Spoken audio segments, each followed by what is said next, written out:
Before we get into today's video, let's talk about the elephant in the room. Yes, I'm beardless. Yes, I shaved this off. Simply because I got tired of looking like a goddamn chia pet by the face. So this is just something you're gonna have to get used to seeing, you know? This is gonna be something you're gonna have to get used to seeing.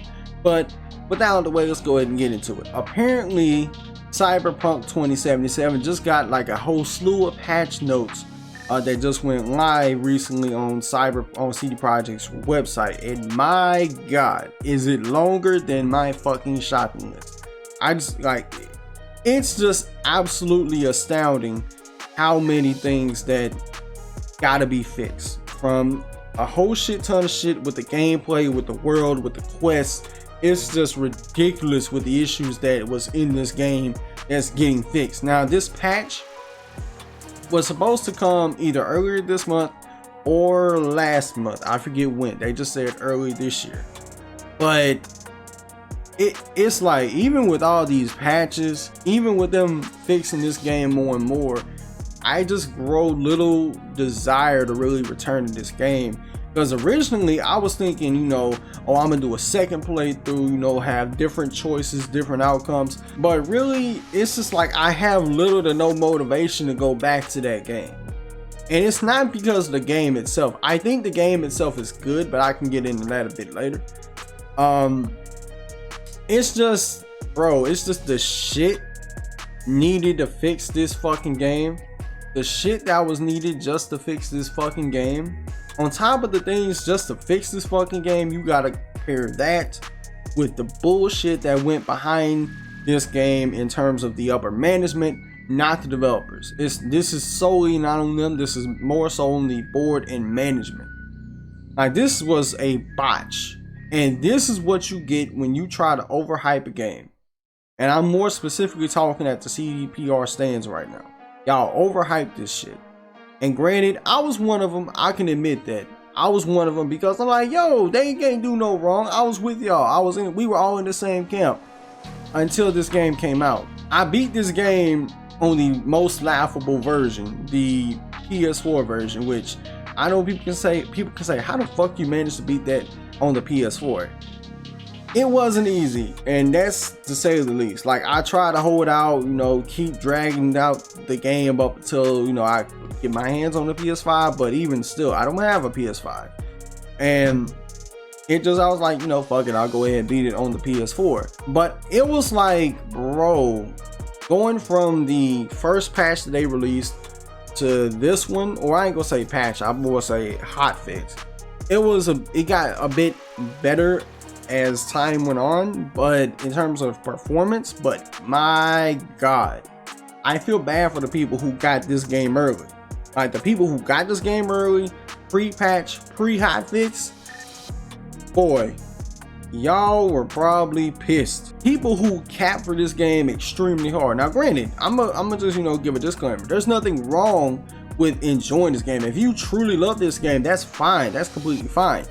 But when I saw some people kind of like take a spin of like, oh well, what type of game you thought you was gonna get? You thought you were gonna get what they were gonna show you? Yes. When they showed the PS4 game, the PS4 Pro gameplay of that game, a lot of people thought that's what we were gonna get.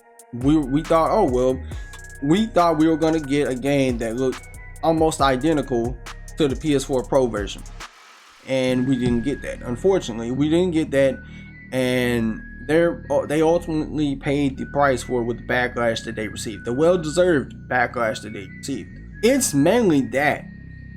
It is how they released this fucking game. The quality, the piss poor quality control of this game is why I would never return to this game to do a second or third playthrough. It's because of the piss poor quality control. And it don't matter to me how many years it comes, like in the future, down the line, how much better it is later. It's the here and now that it's like, how did we get here? Even when it gets to that point where it's just, oh my god, it's this graphical marvel, it would still get to that point where I'm like, the road that we got here was long and tedious, and it would make me sick to my stomach knowing they released this game in a broken manner, like absolutely piss poor broken manner. And they knew They absolutely fucking knew. We bought into the hype. They seen how much hype was surrounding this game, and they let the hype and the greed get to them. Now, granted, you could make an argument the hype and the greed got to them, as well as pressure to release the game, which that's another reason why we shouldn't be pressuring people to release a game. Cyberpunk. That's it. We just gotta point to Cyberpunk. It's ready when it comes out. Simple as that. But I ain't gonna lie, like, even I had to go like through a little bit of a honeymoon phase, because I was extremely captivated by that game when I beat it on Christmas. And afterwards, like, I look back at it now, I'm like, yo, I was on a honeymoon phase, because I was thinking, oh my god, this game was so great with the woo. Even though I did clear out the map in that game, I think the game was overrated, overhyped. Absolutely overhyped, overpromised, underdelivered. Granted, I think the game as it is was a good game. It was a good game. In terms of the gameplay, in terms of the story was the best part of this game. The story and the characters by far was the best part of this game. But everything else was okay at best. I mean, the gameplay, like, even now, like, I look back, the gameplay was serviceable at best. You know what I'm saying? And open world was something you could say that was somewhat inspired by Ubisoft template. But yeah, it's like, bro, looking at those patch notes, and if you want to read them, I'll put the link to it in the description box. But it's just, my god. Now, if you're one of those people who's like, you know what, I'm gonna wait till it's like perfectly fine, and I'm not gonna buy this game until it's at its best, then I applaud you. You're doing a good thing. Now, granted, we still have some CDPR stands out there. Listen, if you think it's a great game, if you think it's a masterpiece, all power to you. You know what I'm saying? I would never knock nobody for thinking it's a masterpiece. I would never knock anyone for that. If you think it, that's fine. But then again, there's no way in hell you can call the PS4 version of Cyberpunk a fucking masterpiece. If you were to call the PS4 version of this game as a masterpiece, I would slap you. But with that being said, let me know what you guys think in the comments below about these Cyberpunk patch notes. Have you even bought Cyberpunk, or are you still waiting on it? And let me know your thoughts and opinions in the comments below. Until next time, I'm out. Peace.